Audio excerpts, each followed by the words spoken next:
would say try to tap into the true authentic you. So what have you learned from my story? Number one, I do have that mask side. I actually thrive being super ambitious, yep, and logical, etc. I can't cut that masculine side out of me, and I can't compromise it to be feminine all the time. We'll go into a case study in a bit, but to continue, if we aren't able to balance this, we will become burnt out. And finally, if you rebel against who you are, again, that's going to lead to burnout and disharmony, as it did in my life. So these are some ways I really recommend figuring out what balance you are. For example, I have always worked for myself. I've always been in a male-dominated field, which means naturally I do tap into that mask energy more. I need to be assertive, I need to be logical, I need to be ambitious, and I work so much, right? But also, in a male-dominated field, it sometimes can be to your benefit to be a little bit more feminine, especially when you're working with a lot of men. You can get what you want then. And in relationships, this is a whole other thing. If you and your partner don't have a balance of energy, your relationship is going to have disharmony. After my first relationship, that was when I started to learn about all of these dynamics. For example, I think he became too feminine and I became too masculine, and in turn I felt like a man and I was like emasculating him basically, and we just like couldn't figure out what was wrong because we didn't know about this thing. But we both didn't like that harmony. He knew he wanted to be the man and I wanted to not lead, and I wanted to let him lead, but I couldn't let him do that because I was such a control freak and I didn't trust him as well. That's why in relationships, if you really want like that harmony, you need to have that balance. And if you know what you like, then you should go for it. I really don't think you should try to change someone. So a lot of this content as well, they're like, your man is not doing this because you're not in your feminine energy and trying to get this out of him. And it's like, okay, some people are actually innately like this or not, and I don't think we should blame women or men for that matter for not bringing out that quality in their partner, because ultimately it's kind of their responsibility.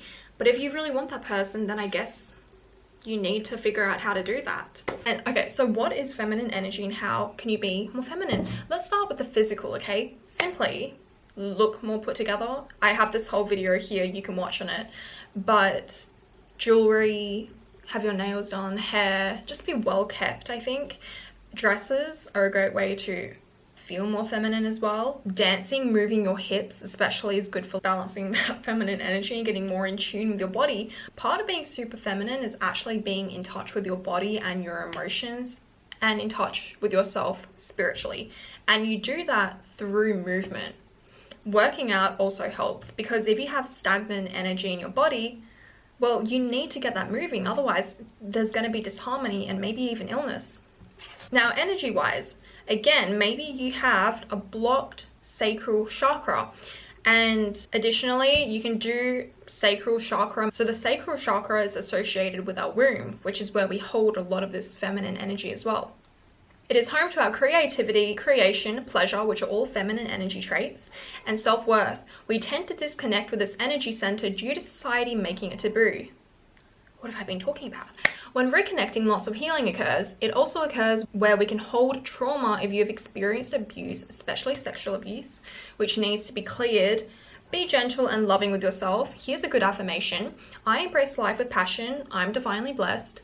I am a sensual, creative being. I'm deeply loved and loving, and I honor the goddess within. I find when I'm able to tap more into this feminine side, I attract a lot more to me as well.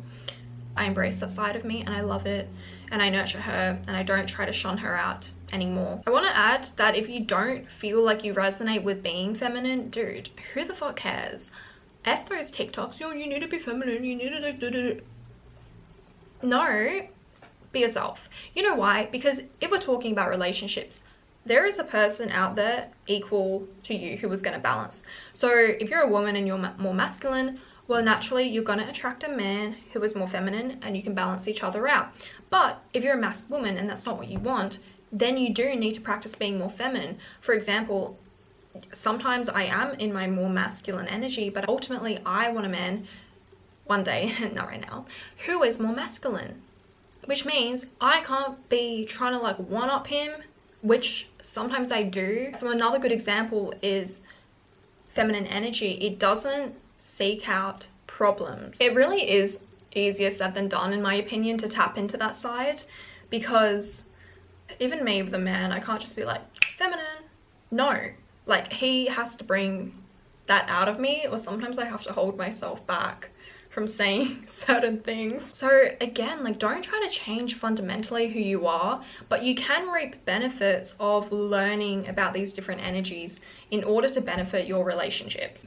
I want to leave you with feminine energy gives love, and then the masculine energy protects the love. So let's say you're giving all the love and the masculine energy is destroying it. Well, no amount of you tapping more into your feminine side is going to change that, okay? So don't place all the blame on yourself. I really, guys, I cringe at this topic. How to be more feminine? Why? Like, yes, I say the benefits. I've told you the benefits, but don't try to change fundamentally who you are, okay? Embrace both sides.